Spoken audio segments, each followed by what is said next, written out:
Friends, आज हम बात करेंगे कैसे आपको धंधे में फंड रेज करना है, लीगलिटीज के बारे में, आईपीओ के बारे में आपको एंड में बताऊंगा। देखो, सबसे पहले बात करेंगे, अगर आप धंधा कर रहे हो, बड़ा करना चाहते हो, तो हिंदुस्तान में लीगलिटीज का आपको ध्यान रखना जरूरी है। इस वीडियो में संपूर्ण आपको ज्ञान दूंगा किन किन चीजों का आपको ध्यान रखना है। देखो, धंधा चालू करते समय सबसे पहले आपका एक ब्रांड नेम होगा। बिना नाम का कोई धंधा नहीं होता है हिंदुस्तान में, इस चीज़ का ध्यान रखना। हर एक धंधे का कोई ना कोई ब्रांड नेम होगा या नाम होगा, तो उस नाम का आपको ट्रेडमार्क लेना आज के टाइम में जरूरी है, जहां पे ब्रांड अवेयर हो चुकी है और हर चीज ऑनलाइन हो चुकी है। जैसे आपको सबसे पहले चाहिए ट्रेडमार्क। ट्रेडमार्क हिंदुस्तान में इजीली फाइल हो जाता है, 1 साल में आपको सर्टिफिकेट मिल जाता है। इंडिविजुअल हो तो 4,500 रुपये गवर्नमेंट फीस लगती है, कंपनी के थ्रू करोगे तो 9,000 रुपये गवर्नमेंट फीस लगती है। एमएसएमई, स्टार्टअप इंडिया, इन सबके सब्सिडी को यूज करोगे तो 4,500 गवर्नमेंट फीस में ट्रेडमार्क एप्लीकेशन आपकी फाइल हो जाएगी। अब ट्रेडमार्क एप्लीकेशन फाइल करते समय मैं खुले में बोल रहा हूँ, ऑनलाइन किसी एजेंट के चक्कर में, जो लोकल एजेंट्स होते हैं ना ऑनलाइन, जो बैठे हुए होते हैं कि भैया हम 100, 500, 250 रुपये में फाइलिंग कर देंगे, उनसे मत करवाना। किसी अच्छी फर्म से करवाना, कंसल्टेंट से करवाना, जहां से आपको चीज पूरी समझ में आए। होता क्या है, बहुत सारे लोग मैंने देखा, प्राइवेट लिमिटेड हो गया, ट्रेडमार्क हो गया, कॉपीराइट हो गया, बहुत सारे लीगल सर्विसेज के लिए 100, 200, 250 रुपये में ऐड चलते हैं, वहां अटक जाते हैं। उसमें क्या होता है, वो आपका काम, देखो एक चीज समझना, आप किसी को 100 रुपये दे रहे हो, अब आप ये एक्सेप्ट करो कि पूरा दिन बंदा बैठेगा, मेरे ट्रेडमार्क एप्लीकेशन को तैयार करेगा, फाइल करेगा, वो नहीं करेगा।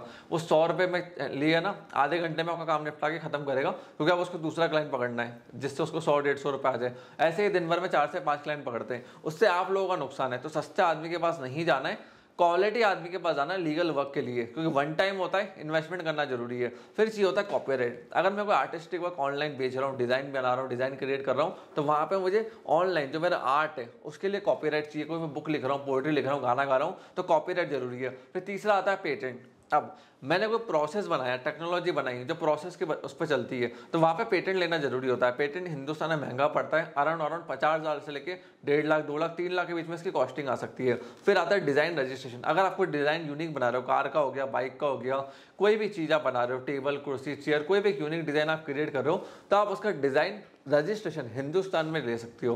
अब इसके बाद मैं बात करता हूँ प्राइवेट लिमिटेड और फंड रेजिंग की। और देखो, ये सारे जो लीगलिटीज के ऊपर है ना, मैंने एक डिटेल में वीडियो हर एक टॉपिक के ऊपर, डिजाइन क्या होता है, कैसे रजिस्टर्ड होता है, trademark, copyright, Soni vision legal channel मेरा सेपरेट चैनल है, उसके ऊपर पूरा अपलोड कर रखा है। अब अगर आपको फंड रेज करना है तो go for private limited. Loan लेना है, फंड रेज करना है, आईपीओ के लिए जाना है, तो प्राइवेट लिमिटेड बनना जरूरी है। सिर्फ कंसल्टिंग करनी है, छोटा मोटा कंसल्टिंग का काम करना है, तो एलएलपी जरूरी है। और आपको लगता है मेरा कोई ऐसा स्केल अप का वो नहीं है, मुझे 40, 50 लाख, 1 करोड़ तक करना है, तो प्रोप्राइटरशिप से भी हो जाएगा। उस चीज का ध्यान रखना, उसमें इतनी कोई दिक्कत नहीं होती है। अब जीएसटी कब लेना है? जीएसटी 3 कंडीशन में लेना पड़ता है। जब मैं सर्विस दे रहा हूँ, टर्नओवर 20 लाख के ऊपर चला गया, तो जीएसटी लेना है। गुड्स और प्रोडक्ट्स बेच रहा हूँ, जो ये लैपटॉप होता है, फोन होता है, कैमरा होता है, ये फिजिकल एसेट्स है, प्रोडक्ट्स है, तो 40 लाख के ऊपर के टर्नओवर पे जीएसटी लेना जरूरी है। या मैं डे 1 से ई कॉमर्स का बिजनेस कर रहा हूँ, तो आप इंट्रा स्टेट सेल्स करोगे, राजस्थान से गुजरात, गुजरात से महाराष्ट्र, तो वहां पे ई कॉमर्स लेना जरूरी है। 3 कंडीशन में जीएसटी लेना जरूरी होता है, उसके अलावा कहीं भी जीएसटी की रिक्वायरमेंट नहीं होती है, इस चीज का ध्यान रखना। फिर अगर आप ऑनलाइन बेच रहे हो, ऐप के थ्रू मोबाइल एप्लीकेशन बना रहे हो, वेबसाइट बना रहे हो, कुछ भी तैयार कर रहे हो, तो आपको वेबसाइट की terms and condition, privacy policy और आज के टाइम में डीपीडीपी एक्ट के अकॉर्डिंग अपने डेटा को मैनेज करना जरूरी है। आपके सर्विस गोडैडी, होस्टिंगर या इंडियन फ्रेंडली नेशंस में होनी चाहिए। अगर एनिमी कंट्री में आपके ऊपर पेनल्टी लग सकती है। डीपीडीपी एक्ट नेट पे जाकर चेक कर लेना, मैंने डिटेल वीडियो डीपीडीपी एक्ट के ऊपर बना रखी है। 250 करोड़ तक की पेनल्टी इस समय लग रही है अगर आप डेटा को ढंग से मैनेज नहीं करोगे। बहुत रीसेंट एक्ट है, इस चीज का ध्यान रखना। और अगर आप ई कॉमर्स बिजनेस कर रहे हो, तो लीगल मेट्रोलॉजी एक्ट में आपको रजिस्ट्रेशन लेना जरूरी है। उसकी वीडियो मैंने सेपरेट बना रखी है सोनी विजन लीगल चैनल पे। अब देखो, ई कॉमर्स में क्या होता है, मेट्रोलॉजी एक्ट में अगर आप ऑनलाइन बेच रहे हो, तो आपको मैन्युफैक्चरर का नाम, सप्लायर का नाम, सेलर का नाम, हर डिटेल को प्रोडक्ट पे ऑनलाइन मेंशन करना है, वेट, साइज, सब कुछ, क्या इसमें क्वांटिटी, कितना ग्राम है। लीगल मेट्रोलॉजी एक्ट सिंपल है, और बहुत सारे लोगों को इस समय नोटिस भी आ रहे हैं कि आपको हर चीज अच्छे से डिटेल में मेंशन करनी है अगर आप ऑनलाइन कुछ भी बेच रहे हो। तो बस इतनी सी बातें, और कुछ भी नहीं होता इस एक्ट के अंदर। अब आप अगर वेंडर्स को हायर कर रहे हो, एम्प्लॉयज को हायर कर रहे हो, तो आपको सबसे एग्रीमेंट रखना है। तो आप धंधा करोगे, बड़ा करोगे, स्केल करोगे, कहीं ना कहीं एम्प्लॉयज की दिक्कत आती है। मैं काफी सारे एमएसएमई, एसएमएस, काफी सारे एंटरप्रेन्योर से भी मिलता हूँ जो छोटा बिजनेस कर रहे हैं, 10, 50, 100 एम्प्लॉयज का। वो एग्रीमेंट्स को ध्यान से मैनेज नहीं कर रखते हिंदुस्तान में शुरुआत से। एक जेडी पकड़ा दिया, पेपर पर साइन करा लिया, उसका आधार पैन कार्ड ले लिया, हो गया। एग्रीमेंट साइन कराओ हर एम्प्लॉय से, चाहे आपका कोई मार्केटर है, सेल्स वाला है, सर्विस वाला है, सबसे एग्रीमेंट साइन कराओ। आपका वेबसाइट डेवलपर है, वेंडर है, कुछ भी है जिससे आप माल लेते हो, देते हो, सबसे कच्चे में काम मत करना, पेपर के ऊपर काम करना। उससे क्या, कभी कोई दिक्कत हुई तो फ्यूचर में आप कोर्ट जा सकते हो, या वो कोर्ट चला गया, पुलिस कंप्लेन कर दी तो आपके हाथ में पेपर है, तो अच्छे अच्छे एग्रीमेंट बनाना जरूरी है। आप एक को फाउंडर पार्टनर को भी लेकर आ रहे हो ना, तो उससे भी एग्रीमेंट कराओ। देखो प्रैक्टिकल चीज बताता हूँ, होता क्या, जब आप बिजनेस स्टार्ट करते हो ना, आप एक छोटे व्यापारी हो या यंग एंटरप्रेन्योर हो, आप को फाउंडर लेकर आते हो, दो दोस्त आपको कॉलेज में मिल जाते हैं या मार्केट में कहीं जॉब में मिल जाते हैं कि हम जॉब करने का, चलो साथ में धंधा चालू कर देते हैं। अब प्रैक्टिकल चीज बता रहा हूँ, जब आप किसी के साथ है ना चाट पकौड़ी खाते हो, अब चाट पकौड़ी में क्या है, 10 20 30 रुपए की शेयरिंग होती है, उसको भी अच्छा लगता है, आपको अच्छा लगता है, इधर घूमने भाग गए, उधर घूमने भाग गए, ये मूवी देख ली, वो आपने काम कर लिया।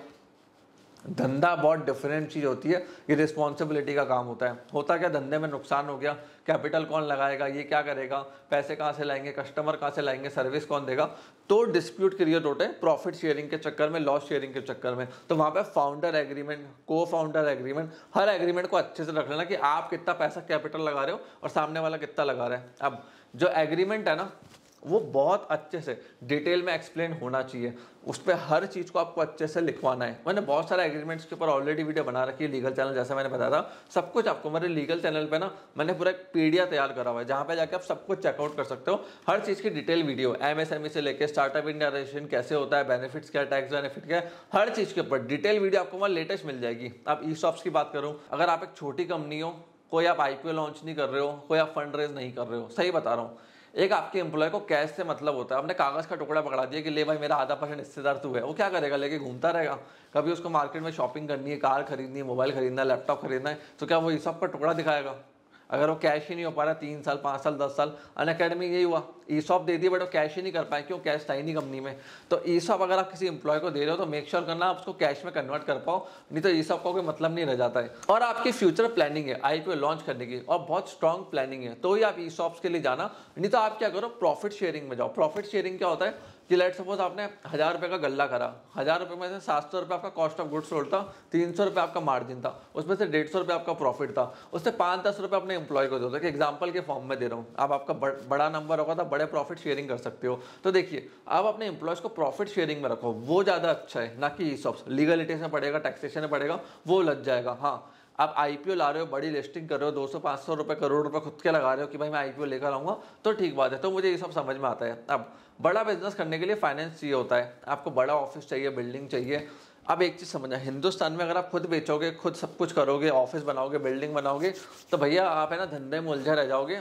आप वो कहते हैं ना मजदूर बन जाता है अपने 30-40 साल का, आपको वो नहीं बनना है। आपको अगर सही में बड़ा ऑफिस बनाना है, फैक्ट्री चाहिए, कुछ भी चाहिए ना, तो अपने टर्नओवर्स को बढ़ाओ, बिजनेस को ऑटोमेट करो, KPI KRA सेट करो, कंसल्टेंट्स को लेकर आओ। उसके बाद क्या है, फिर आप SME IPO लॉन्च कर सकते हो। आप सोच रहे होंगे SME IPO क्या होता है, कितना मिलेगा? भैया अभी एक बंदे ने ना 12 करोड़ का SME IPO अप्लाई करा था, उसके पास सिर्फ 6 से 8 एम्प्लॉय थे और वो सर्विसिंग का काम करता था। मार्केट से उसने 4800 करोड़ रुपए रेस कर लिए।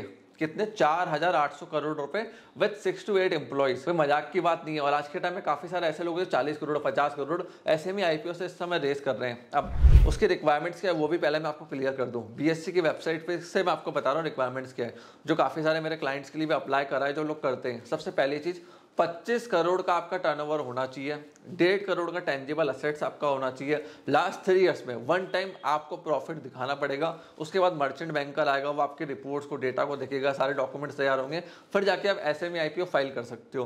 प्रोसेस बताता हूँ कि चलता कैसे ही है। देखो, हिंदुस्तान में मुझे फैक्ट्री डालनी, अब ओला ने 1-2 हज़ार करोड़ रुपए रेस करे फैक्ट्री डालने के लिए। अब मैं छोटा आदमी, मुझे एक ऑफिस डालना है 15-20 करोड़ का, तो मैं SME IPO कर सकता हूँ। उसमें पहली चीज क्या होती है, ड्यू डिलिजेंस प्रोसेस होता है, जिसका टाइमलाइन रहता है 6 to 10 वीक्स का, जहाँ पे बोर्ड अप्रूवल से लेके, ड्यू डिलिजेंस से लेके, जो ड्राफ्ट आपके बनते हैं, ये सब कुछ तैयार होते हैं। फिर उसके बाद फाइलिंग एंड रेगुलेटरी अप्रूवल होती है, प्रोसेस चालू हो जाता है ROC के पास, सेबी के पास, कि हम ये सारी चीज़ें फाइल वाइल करेंगे और हम यहाँ IPO रेस करेंगे। फिर इश्यू प्रोग्राम चालू हो जाता है, ऑफर्स ओपन हो जाते हैं, प्री इशू आ जाते हैं कि यार कोई प्री इशू के पहले पैसा लगाते हैं। अमिताभ बच्चन ने भी शायद स्विगी में पैसा लगाया है, तो वैसे कोई पहले पैसा लगाना चाहे तो इश्यू प्रोग्राम चालू हो जाते हैं। फिर जब सारा प्रोसेस कंप्लीट हो जाता है, विदिन 2 वीक्स सबका अलॉटमेंट चालू हो जाते हैं और फंडिंग पैसा आना चालू हो जाता है और पूरा प्रोसेस कंप्लीट हो जाता है। तो अराउंड एक एसएमई आईपीओ 3 मंथ्स का पूरा टाइम लेता है लॉन्च होने में। और अगर आपको लगता है मैं एसएमई आईपीओ के लिए भी एलिजिबल नहीं हूँ, नहीं जा सकता, तो private equity fund bank loan कैसे मिलता है? बैंक लोन आज के टाइम में गारंटी पे मिलेगा अगर एचडीएफसी से बड़े बैंक के, सिक्योर बैंक के, और छोटा इन्वेस्टी है तो आपको वो फिर अनसिक्योर लोन दे सकते हैं। फ्रेंड्स एंड फैमिली है उनसे आप रेज कर सकते हो। और अगर आपको इन्वेस्टर से आज के टाइम में पैसा चाहिए तो आप समझो उसको टर्नओवर, प्रोडक्ट, कुछ ना कुछ कॉन्फिडेंस दिखाना पड़ेगा, तभी वो आपकी कंपनी की इक्विटी बाय करेगा। अब आप इन्वेस्टर के साथ समझो, इन्वेस्टर के साथ क्या होता है, आप इस साइड पे हो और इन्वेस्टर इस साइड है। अगर आप इन्वेस्टर के टेबल पे जा रहे हो तो इन्वेस्टर आपकी वैल्यूएशन को 1/4 कर देगा, हाफ कर देगा, और इन्वेस्टर आपकी टेबल पर आ रहा है तो आपकी वैल्यूएशन डबल, ट्रिपल, 4 गुना हो जाएगी। इस चीज़ का अच्छे से ध्यान रखना कि अगर आपके पास टर्नओवर है, प्रोडक्ट बिल्डिंग खुद कर सकते हो, आप कॉन्फिडेंट हो, तो इन्वेस्टर आपकी वैल्यूएशन में पैसा लगाएगा। नहीं तो आपकी इन्वेस्टर की आपको सुननी पड़ेगी, वो सारे डॉक्यूमेंट आपको साइन करवाएगा। और देखो इन्वेस्टमेंट आज के टाइम में ना ईजी हो गया, लिंक्डइन के थ्रू, लिंक्डइन पे गए, एंजल इन्वेस्टर सर्च करा, हजारों निकल कर आ गए। बट उससे पहले एक अच्छी पिच डेक किसी भी कंसल्टेंट से तैयार करवा लेना, इस चीज़ का ध्यान रखना। पिच डेक होना बहुत ज़्यादा जरूरी है। एक अच्छा कंसल्टेंट मार्केट में पकड़ो जो पिच डेक डिज़ाइन करता है, उसके पास जाओ, उससे बहुत अच्छी पिच डेक को डिज़ाइन करवाओ, जिससे जब इन्वेस्टर के पास आप जाओ तो आप फुल कॉन्फिडेंस के साथ जाओ। और देखो अगर आप एक चीज़ सोच रहे हो कि यार मेरे जेब में चवन्नी नहीं है, मेरे माइंड में आइडिया अच्छा है और मैं इन्वेस्टर के पास जाऊँगा वो मेरे को पैसा दे देगा, तो ये बहुत बड़ा मिथ है, फालतू की बात है। इन्वेस्टर का भी टाइम वेस्ट, आपका भी टाइम वेस्ट है। रादर देन कुछ बनाओ, पहले कुछ करो कि पहले प्रोडक्ट बना लिया, कंज्यूमर लेकर आ गया, रेवेन्यूज कर लिए, फिर मैं इन्वेस्टर के पास जा रहा हूँ, तो वो डेफिनेटली आपको फंडिंग देगा। बट आप ऐसे मार्केट में उठ के चले गए कि यार मेरे को फंडिंग दे दो, मेरे माइंड में आइडिया अच्छा है, जेब में पैसे नहीं है तो पिच डेक भी नहीं बना सकता, कोई लीगल फॉर्मेलिटीज भी नहीं कर सकता, डॉक्यूमेंट्स भी नहीं कर सकता, बट मेरे को पैसे मिलेंगे, कर सब कुछ लूंगा। वो एक कहावत है ना, पैसा आएगा तो मैं कुछ करके दिखाऊं, और पैसा कहता है तो कुछ करके दिखा तो मैं हूँ, तो आदमी वहीं उलझा रहता है। तो आपको इस लूप को तोड़ने के लिए कदम उठाना पड़ेगा, अपना प्रोडक्ट डेवलप करना पड़ेगा, टर्नओवर्स लाने पड़ेंगे, कस्टमर लाने पड़ेंगे, टीम साइज बढ़ाना पड़ेगा, ताकि इन्वेस्टर आए, उसका इंटरेस्ट बिल्ड हो, सारे लीगल फॉर्मेलिटीज को फुलफिल करना पड़ेगा, तभी तो इन्वेस्टर आपके पैसा लगाएगा। और देखो आज के टाइम में जब मैं इन्वेस्टर से मिलता हूँ, उनसे मेरी नेटवर्क में बात होती है, तो मैं एक चीज़ उनको देखता हूँ कि वो देखते हैं बंदा प्रॉब्लम सॉल्विंग कितना है। जोमेटो से लेके, स्विगी से लेके, ओला, ओयो से लेके, हर धंधे में प्रॉब्लम आती है। जितना जो धंधा बड़ा होता है ना, उतनी बड़ी आपकी प्रॉब्लम होती है। तो इन्वेस्टर ये देखता है कि आप प्रॉब्लम सॉल्विंग आदमी कितने हो, प्रॉब्लम आई उसको सॉल्व कैसे करोगे, क्योंकि प्रॉब्लम धंधे में ऐसी चीज होती है जो बता के नहीं आती है। नेक्स्ट ईयर कोई और प्रॉब्लम होगी, उसके नेक्स्ट ईयर कोई और प्रॉब्लम होगी, तो इन्वेस्टर सिर्फ यही चीज देखता है कैसे आप उस प्रॉब्लम को सॉल्व करते हो, ओवरकम करते हो, और नेक्स्ट रेवेन्यू मतलब रेवेन्यू टर्नओवर बढ़ाने की तरफ कैसे वापस फोकस को लेकर आते हो, जिससे कंपनी का साइज बढ़ाओ और इन्वेस्टर एग्जिट ले पाए। और कभी किसी इन्वेस्टर को ये मत बोलना कि मैंने आपके लिए ना एग्जिट प्लानिंग ऐसे कर रखी है, उनको ये नहीं चाहिए होता है। वो स्मार्ट है, वो पैसा लगा रहे हैं, उन्होंने पैसा बनाया है, तो एग्जिट वो जानते हैं उनको कैसे लेना है। उनको ये चाहिए होता है कि टर्नओवर कैसे बढ़ेगा, रेवेन्यूज कैसे बढ़ेंगे, प्रॉफिटेबिलिटी कैसे होगी, मार्केट शेयर कैसे बढ़ाओगा, उन चीज़ों का आंसर लेके जाओ। अगर आपके पास अच्छे आंसर्स हैं, प्रोडक्ट है, तो इन्वेस्टर्स डेफिनेटली फंड आपकी कंपनी में डालेंगे। इतनी सारी वेबसाइट्स हैं आज के टाइम में, फंड्स आ चुके हैं जहाँ पे आप ईमेल कर सकते हो, बट वही है एक्सीलेंट पिच डेक होनी चाहिए और आपके पास कुछ होना चाहिए। ये तो रॉक सॉलिड टीम है कि भैया बहुत बड़े बड़े स्टार्टअप के फाउंडर्स, सीटीओ, सीएफओ मेरे साथ काम कर रहे हैं, या मैं कंज्यूमर्स लेकर आ गया। मार्केट में पहले कभी ऐसी चीज़ हुई नहीं थी, मैंने करी, प्रॉफिटेबल करी, लो लेवल पे 10 लाख का गल्ला है, 2 लाख का प्रॉफिट है, अब मुझे 100 करोड़ चाहिए इसको 2000 करोड़ बनाने का, तो डेफिनेटली कोई इन्वेस्टर आपको मना नहीं करेगा, वो डेफिनेटली फंडिंग करेंगे। सो फ्रेंड्स, आपने इस वीडियो को यहाँ तक देखा, अगर आपके कोई भी डाउट है regarding SME, IPO, funding, investors, comment section आपके लिए ओपन है। कमेंट सेक्शन में कमेंट करके आप मेरे से पूछ सकते हैं। इस वीडियो को यहाँ तक देखने के लिए, हमें इतना पैरेंट सपोर्ट देने के लिए धन्यवाद।